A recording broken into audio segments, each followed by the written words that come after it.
Welcome! In today's quick guide, I'll show you how to mute notifications for group requests on Instagram when you're using it on a PC. If you've been getting too many alerts and want a quieter experience, this new update makes it very easy to control exactly what you receive. Let's get started.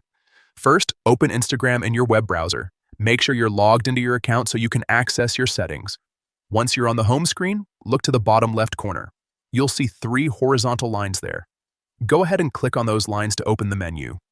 From the menu that appears, find and click on Settings.